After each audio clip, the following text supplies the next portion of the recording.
Então, segundo o professor e doutor Aziz Abissaber, um grande geógrafo, um expoente da geografia brasileira, o banhado é indispensável para a qualidade de vida e a saúde da população de São José dos Campos. Isso por quê? Porque a nossa cidade, pode não parecer, mas é uma cidade bastante poluída. Aqui em São José dos Campos, num passado não muito distante, foi uma estância de tratamento de tuberculose. Isso aconteceu dos anos de 1920 até o final dos anos de 1960. Então São José dos Campos tratava de tuberculose, né? Mas nesse período não havia essa quantidade enorme de automóveis transitando pelas ruas e não havia também uma grande quantidade de indústrias como há hoje. Nós temos aqui uma grande refinaria da Petrobras, a segunda maior do Brasil, que é uma das principais responsáveis pela poluição atmosférica, não só de São José dos Campos, como também do Vale do Paraíba. Então o professor Aziz Abissaber, ele alegava o seguinte, que o banhado é indispensável para a qualidade de vida e a saúde da população de São José dos Campos, por conta justamente do quê? Os ventos úmidos que vêm do litoral passam pela fenda de Paraibuna. Tem a Serra do Mar e a Serra do Mar e a Serra da Mantiqueira. Nós estamos entre a Serra do Mar e a Serra da Mantiqueira. Isso aqui é uma falha tectônica, né? Isso aqui foi formado, segundo o professor Aziz Abissaber, começou a ser formado em torno de 65 milhões de anos atrás. E essa configuração de concha tem aproximadamente 12 mil anos. Então o banhado é bem antigo. E segundo ele, não existe na face do planeta Terra, isso é um privilégio nosso, uma configuração geográfica como essa daqui, em forma de concha, né? O que ele chamava de anfiteatro meândrico. Isso não existe, segundo o professor Aziz Abissaber, em nenhuma outra parte do planeta, como nós estamos observando aqui. Correto? Então, segundo o professor Aziz Abissaber, os ventos úmidos que vêm do litoral passam pela fenda de Paraibuna, aqui na Serra do Mar. E esses ventos úmidos que vêm do litoral, eles se deslocam para a região sul, da região sul para a região central, banhado, e do banhado para o norte e noroeste, né, do nosso município. Então ele faz um cotovelo, né, para a região norte e noroeste. Então esse vento, segundo o professor Aziz Abissaber, segundo essa rota do vento, ela é responsável por amenizar os efeitos da poluição que abate aqui o nosso município. Correto? Então ele tem essa importância. Ele é como se fosse para nós aqui um ventilador. Ele é um agente facilitador, certo? Desses ventos que vêm do litoral. E além do que, o banhado faz um contraponto ao concreto e ao asfalto. Ele é responsável também por amenizar os efeitos das ilhas de calor, que são muito comuns em todas as grandes cidades. E ele também é responsável por amenizar os efeitos das inversões térmicas, que são muito comuns aqui na nossa região, principalmente no outono e no inverno. Então ele tem uma importância significativa para a preservação da saúde e qualidade de vida da população. Ele tem esse nome porque até os anos de 1960 e os anos de 1970, não havia barragens do Rio Paraíba. O Rio Paraíba do Sul, a nossa principal bacia, passa aqui ao fundo do banhado. Então, quando não havia essas barragens, o que acontecia? Nas chuvas, essa área aqui ficava alagada. E daí o nome banhado.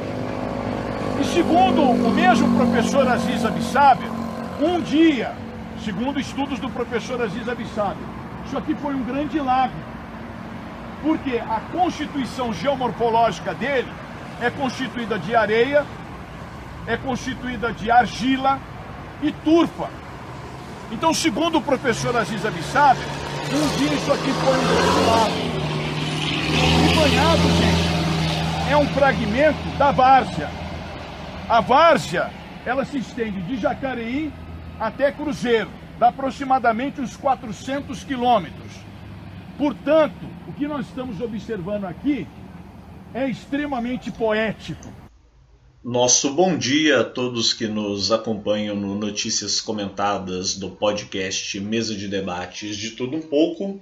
E com essa apresentação, com esta introdução à fala do professor José Moraes Barbosa, o poeta e ambientalista Moraes, nós iniciamos o nosso Notícias Comentadas, trazendo essa questão importante com relação às comunidades atingidas pelos projetos do BID, o Banco Interamericano de Desenvolvimento, e claro, em especial o banhado, que é tão visado por esse banco, Prefeitura de São José dos Campos, empreiteiras, as imobiliárias, entre outros, e evidentemente podemos resumir aí que o grande capital, de uma forma geral, que quer dar outro destino ao banhado que não aquele que já vem sendo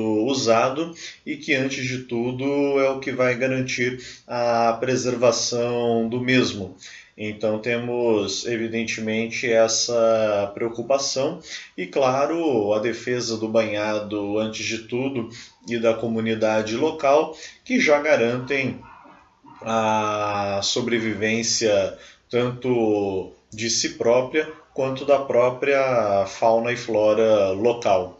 Por isso, convocamos movimentos sociais, partidos, grupos, militância, os sindicatos, enfim, todos os movimentos de luta, todos os movimentos de esquerda, todos os ativistas ligados às mais diversas causas, a estarem se unindo também à questão do banhado e à luta das comunidades contra o Banco Interamericano de Desenvolvimento, as suas políticas, entre outras, pois afinal de contas, como dissemos em outra matéria, em outra reportagem, que aliás recomendo aqui que vocês assistam, está o link aí acompanhando no canal. Temos aí o nosso vídeo recente no canal. Solicitamos que vocês também acompanhem para ter inclusive uma compreensão melhor do caso e entenderem o que é que está acontecendo. Por essas e outras, a luta é de todos, apesar de cada um ter uma militância mais forte nas suas causas de uma forma geral, sabemos que o grande inimigo é o inimigo de todos e esse é quem precisa ser derrotado. Por isso, convocamos os diversos movimentos, partidos, grupos de esquerda, sindicatos, organizações de trabalhadores a estarem reunidos contra o Banco Interamericano de Desenvolvimento e, claro, todos aqueles que têm seus olhos gordos para cima do banhado e demais comunidades buscando trazer, na verdade, um desenvolvimento questionável e que sabemos que, infelizmente, nunca é de forma igualitária para todos. Esticando aqui a corda da viola, meus amigos, ainda falando sobre mais localmente São José dos Campos, graças a algumas ações, inclusive envolvendo a Embraer, tivemos uma vitória, até comemorada pelo Sindicato dos Metalúrgicos de São José dos Campos, falando sobre a questão das demissões na Embraer e demissões de uma forma geral. O STF concordou que, se não houver negociação, não houver possibilidade de diálogo, estão proibidas as chamadas demissões em massa, como muitas empresas recorrentemente têm feito, como muitas empresas buscam fazer com relação à atual situação da Caoa Sherry, entre outros que querem simplesmente falar que estão ruins das pernas, mesmo recebendo diversos auxílios aqui e acolá, e jogam trabalhadores na rua como se jogasse um saco de lixo. Então são questões aí que nós devemos estar também somados na luta para impedir que aconteça. Com relação aqui à Câmara de São José dos Campos, um parecer técnico jurídico conseguiu impedir, conseguiu colocar para baixo um projeto de lei tosco, antes de tudo, um projeto de lei ridículo do vereador Milton Vieira Filho, que, filiado ao Republicanos, partido que apoia o pré-candidato e presidente Jair Bolsonaro, pré-candidato à presidência do Brasil, e também aqui no estado de São Paulo é o partido que deve colocar o Tarcísio de Freitas, que é também bolsonarista, como candidato a governador do estado. O projeto, basicamente, é pela proibição de estabelecimentos de diversos locais a venderem e comercializarem alimentos e produtos que tendem a imitar ou se parecer com objetos fálicos, com órgãos sexuais, com genitálias. É exatamente o que vocês ouviram.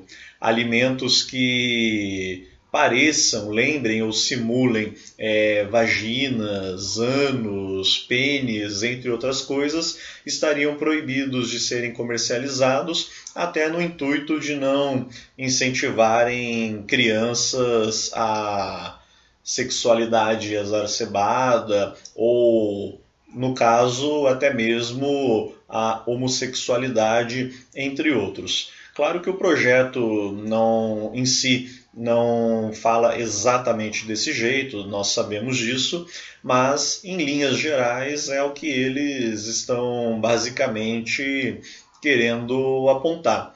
De qualquer forma, e isso vocês podem acessar aí diretamente, não precisa nem estar aqui acreditando no que o André Bontempo está falando, é um tanto quanto ridículo, é um tanto quanto tosco. Então, por sorte, o parecer jurídico da Câmara já estabeleceu que não deve ir para frente um projeto sem pé nem cabeça, nem membros sexuais como esse.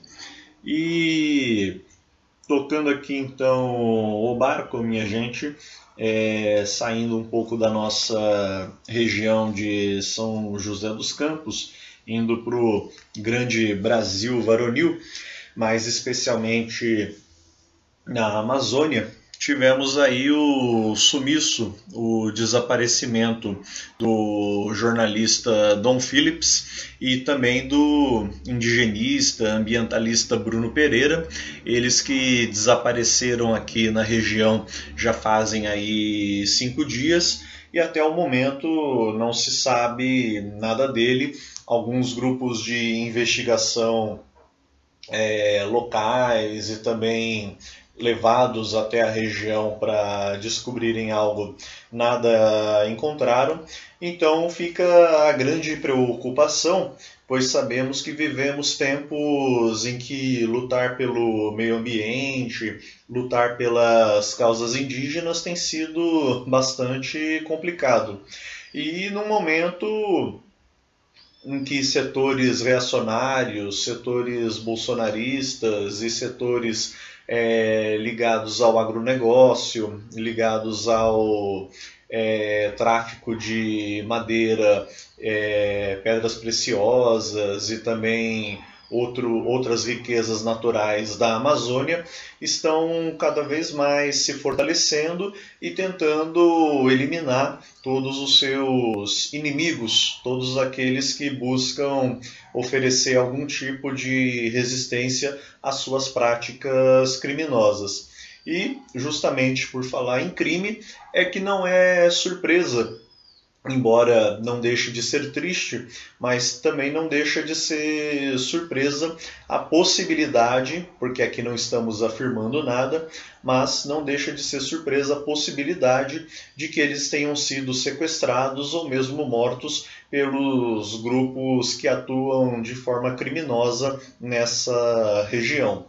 Lembrando que a Amazônia é grande, é vasta, existem muitas armadilhas naturais, seja pelo seu rio, seja pela sua mata, sabemos muito bem disso, mas até o momento diversos grupos de investigação não apontaram nada que possa ter indicado alguma espécie de acidente, o que leva a crer que tudo seja realmente obra de um sequestro, de um crime por parte de seres humanos que lá atuam de forma criminosa, sem poder, de fato, estarem lá.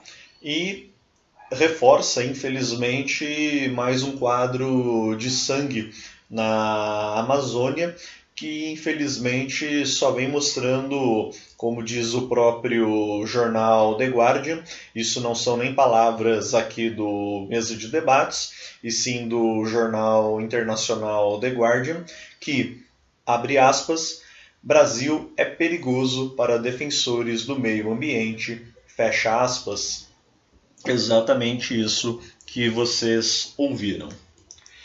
E tocando então aqui o nosso barco, infelizmente uma outra, questão aí que é preciso pensar e repensar. Essa é até um alvo interessante aí para um debate. Crescimento da esquerda no Brasil. Eu até fiz questão aqui de grifar com aspas. Olha, tudo leva a crer que, e eu não vou entrar aqui no mérito do que é esquerda, do que é direita, o que é centro-esquerda, o que é isso, o que é aquilo, mas a gente pode dizer que o eleitorado médio ou o eleitorado que não tende a acompanhar com muita profundidade as questões políticas, em especial nacionais, ele tende a estar olhando mais para suas questões pessoais, acredito eu. Não que não haja uma preocupação com o coletivo, não estou dizendo isso, mas acho que por diversos problemas que estamos passando e a pessoa vendo o que grosso modo, a direita ou a dita direita defende e o que a esquerda ou a dita esquerda defende, estamos num momento que a pessoa, no mínimo, percebe que se outrora havia um governo de esquerda que, com todas as suas falhas, ela tinha comida no prato. E agora temos um governo de direita, assumidamente de direita, que, com todas as suas falhas, as pessoas, grosso modo, muitas delas não estão com comida no prato. E eu não estou falando aqui de você que tenha, de fato, comida no prato, né? Vamos entender que eu estou falando justamente das pessoas que estão em situação de precariedade. Então, evidentemente, isso acaba reforçando esse tipo de análise. Quando se diz que a esquerda subiu, ninguém está dizendo que a população brasileira, ou grande parte dela, virou marxista da noite para o dia, virou revolucionária da noite para o dia, ou que todo mundo entrou para algum partido de esquerda aí da noite para o dia. Mas algumas ideias ou algumas visões que tendem a se enquadrar no campo da esquerda acabaram, e mesmo políticos ou pensamentos que tendem a se enquadrar no campo da esquerda tiveram uma tendência de atrair justamente esse eleitorado. Mas, evidentemente, eu tenho alguns pormenores, eu tenho algumas análises aí com relação, como eu já estou aqui colocando, com relação a essa pesquisa. Isso não quer dizer que necessariamente teremos a vitória de uma chapa de esquerda ou uma chapa que tende a apresentar uma política de esquerda no Brasil. Acho que tudo tem que ser colocado com muita cautela, evidentemente, pois estamos em situação aí relativamente delicada. E falando em questão delicada, estamos vendo aí uma bizarra aproximação, no caso do estado de São Paulo, uma possível aliança entre Marina Silva e Fernando Haddad, em que pese se ela for ou não vice dele, mas ela está aberta a ser apoiadora dele na disputa pelo governo de São Paulo. O petista Fernando Haddad é o pré-candidato que lidera as pesquisas de intenção de voto para o Palácio dos Bandeirantes, aqui no estado de São Paulo. Porém, sabemos que a eleição não será tão fácil. As pesquisas, em especial no estado de São Paulo, elas tendem a fugir um pouco da realidade, o que pode causar aí grandes surpresas a longo prazo. Fora que nós estamos hoje aqui em 10 de junho e temos que ver como a coisa vai se evoluir ao longo do mês de julho até as eleições começarem propriamente lá para agosto, setembro desse ano. Ou seja, aquela frase que a gente adora falar, muita água ainda vai rolar. Sobre essa questão também das parcerias esquisitas entre esquerda, direita e centro-direita, temos também a aproximação de Lula com a alta cúpula do MDB, inclusive o senhor Michel Miguel Elias Temer Lulia, que nada mais, nada menos, é o ex-vice-presidente traidor de Dilma Rousseff, um dos protagonistas do chamado golpe de 2016 que derrubou a presidente Dilma Rousseff através de um impeachment, e hoje, justamente para garantir a famosa governabilidade, como o PT adora falar, está cada vez mais próximo do grande MDB, dos grandes nomes desse partido, o partido que é o Partido Biruta, né, que é o partido que muda de acordo com o vento. E por conta disso, Lula está se aproximando da alta cúpula do MDB, provavelmente querendo repetir o mesmo estrago que fora outrora, demonstrando que o PT insiste em não aprender com os próprios erros. Alguns avaliam que isso é necessário pela tal governabilidade e que, ao contrário de Dilma Rousseff, Lula teria um traquejo político maior, capaz inclusive de mexer as peças do tabuleiro de forma a impedir que MDB, Geraldo Alckmin ou quem quer que seja conseguissem mexer no processo e inclusive traí-los, apunhalá-los pelas costas. Cada um acredita naquilo que convém. Eu e, na verdade, nós do podcast Mesa de Debates de Tudo Um Pouco, temos opiniões um tanto quanto divergentes com relação a isso. Mas, como eu coloquei, cada um acredita naquilo que quer.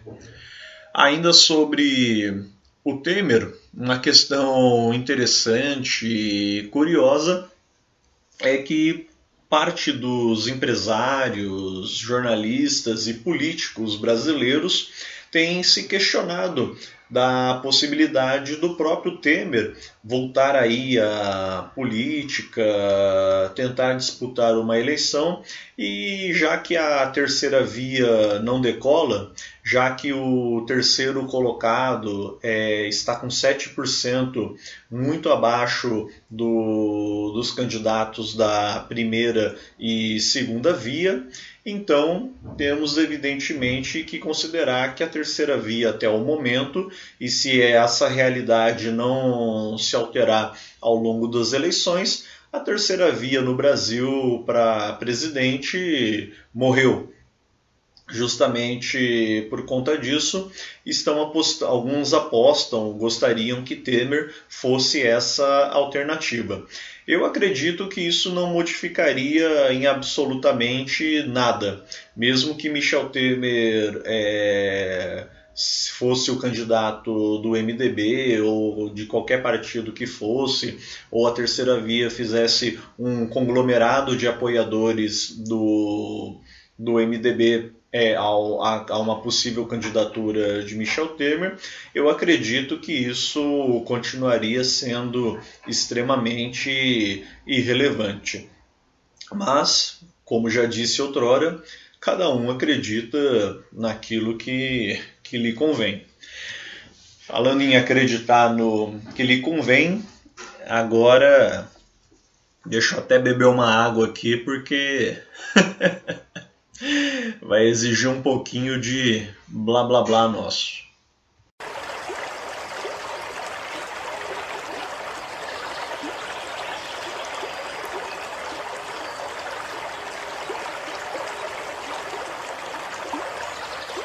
Bem, retornando aqui, o Partido da Causa Operária, ele acerta em questionar as arbitrariedades jurídicas do Supremo Tribunal Federal, as arbitrariedades jurídicas da democracia, da justiça, da legalidade do Estado democrático de direito burguês. Ele acerta de uma forma geral, mas ele erra fatalmente ao generalizar as questões de liberdade de expressão, liberdade de opinião e, inclusive, defender grupos, defender partidos, defender pensadores que, em muitas vezes, para não dizer todas, acabam cometendo crimes, acabam nas suas linhas de pensamento, nas suas linhas de defesa e raciocínio, acabam, na verdade, reforçando verdadeiros atentados à democracia, à legalidade e ao próprio funcionamento do sistema democrático como nós o conhecemos. Ele pode não ser ideal, pode não ser o perfeito, mas é o que temos até o momento para garantir e estabelecer um mínimo de democracia necessária, até como forma de nós da esquerda nos manifestarmos, das pessoas terem, em tese, os seus direitos respeitados e preservados. Porém, o PCO acaba flertando, eu não vou aqui ponderá-los como um grupo ou um partido bolsonarista, mas eles acabam flertando com o pensamento, com as ideias bolsonaristas, ao defenderem esses grupos, ao abrirem espaço para essas vertentes de pensamento que nada mais, nada menos, a grosso modo, se tivessem mais poder em suas mãos, se tivessem mais capacidade, poderiam com certeza instaurar não necessariamente um Estado fascista, mas algo muito próximo disso. Ou, de repente, até mesmo o próprio fascismo, a depender do que alguns falam. Vide o Monark, que apesar de não se dizer nazista, raramente um nazista se diz nazista, e também não estou dizendo que ele seja nazista, mas ele fez defesas com relação à liberdade, ao direito de existência de um partido nazista, de um grupo nazista, extremamente absurdas. Essa questão de liberdade de opinião, de que a pessoa tem o direito de ser isso, o direito de ser aquilo, o direito de ser nazista. Não, ninguém tem o direito de ser nazista. A gente não pode generalizar a tal ponto e ser tão, entre aspas, democrático a ponto de criticar a democracia, né? Você é tão democrático que você defende até quem é contra a democracia, você é tão a favor dos direitos humanos que você defende até quem é contra os direitos humanos, você é tão contrário ao nazismo que você defende inclusive quem é a favor e gostaria de implantar um Estado nazista. Então são coisas extremamente bizarras, fora de propósito, fora de sentido, e que o PCO, repito, em que pese muitas coisas que nós concordamos quando eles fazem alguma observação com relação ao Estado democrático de direito, à justiça liberal, à justiça burguesa, eles podem até ter os seus acertos, mas eles generalizam e acabam flertando com ideias bolsonaristas que inclusive ridiculariza e faz com que a esquerda, de uma forma geral, seja cada vez mal vista. Agora, por exemplo, apesar de muitos conseguirem distanciar PCO do restante da esquerda, nós estamos vendo aí o próprio presidente Bolsonaro foi solidário ao fato do Partido da Causa Operária ter sido censurado nas suas redes, nas suas postagens, pelo próprio Alexandre de Moraes do STF. Particularmente, pessoalmente, eu também não concordo com a censura. Talvez pudessem ter sido feitas outras formas. De qualquer maneira, o PCO, na sua ânsia por publicidade, na sua ânsia por visibilidade, tanto fez que acabou, evidentemente, encontrando. Coloco aqui, manifesto que não defendo a censura que o PCO está sofrendo, porém, também deixo toda a minha crítica às defesas esdrúxulas, às opiniões esdrúxulas e a forma como o PCO está tentando defender a liberdade de imprensa e a liberdade de expressão no Brasil, que, ao nosso ver, soam tanto quanto perigosas, ainda mais quando se trata de um partido que se reivindica de esquerda e trotskista. Assuntos aí que podemos recorrer para mais debates. De qualquer forma, esse foi o nosso intenso notícias comentadas, com muita coisa boa aí para se falar ao longo da semana, e quem sabe, né, na próxima poderemos esticar mais a corda da viola com relação a todos esses assuntos. Um ótimo dia, um ótimo final de semana. Esse foi o nosso podcast Notícias Comentadas.